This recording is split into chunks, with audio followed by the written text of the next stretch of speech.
Salut, c'est Rémi, j'espère que vous allez bien. On se retrouve dans cette vidéo aujourd'hui pour répondre à une question que m'a posée une personne avec qui je travaille, qui m'a dit est-ce qu'il faut que j'intègre les étiquettes sur les différents articles de blog que je fais. J'ai vu qu'il y avait une partie catégorie, j'ai vu qu'il y avait une partie étiquette. Qu'est-ce que c'est déjà, à quoi ça sert? Pour rappel, les étiquettes, qu'est-ce que c'est? C'est comme des petits post-it qu'on va aller afficher sur les articles de blog.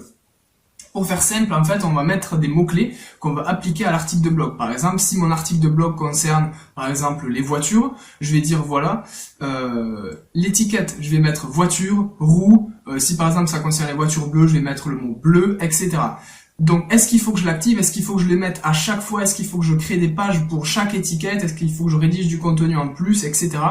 Moi, j'ai lu ce bouquin qui explique comment optimiser son site pour le référencement naturel. C'est réalisé par Olivier Andrieux, donc c'est vraiment très très intéressant. C'est préfacé par Olivier Andrieux et c'est fait par Daniel Roche, pardon.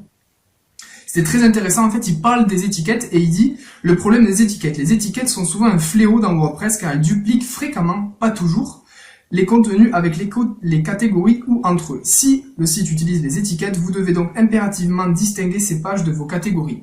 Moi, je vais aller encore plus loin, c'est-à-dire que pour faire simple, je vous conseille de ne pas utiliser les étiquettes. Si vous voulez vraiment optimiser votre site et travailler si vous avez vraiment du temps à perdre, vous pouvez utiliser les étiquettes, mais déjà, je pense que en amont, vous avez déjà un gros travail au niveau des articles de blog, de la catégorisation, de l'arborescence, de l'architecture du site, à travailler tout ça, les optimisations diverses et variées pour le référencement naturel, et les étiquettes, c'est vraiment la toute dernière chose que moi, me concernant, j'irai travailler. Donc, s'il fallait que je vous le recommande, quelque chose, du coup, après cette vidéo, je vous recommanderais de ne pas aller travailler les étiquettes.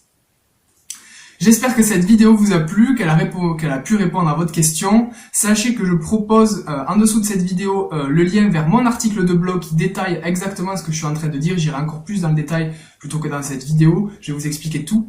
Et à la fin de l'article de blog, je vous proposerai d'avoir accès à une checklist que j'ai créée moi-même avec mes collaborateurs pour optimiser son site sur le référencement naturel. Donc n'hésitez pas à aller voir mon article de blog et à très vite.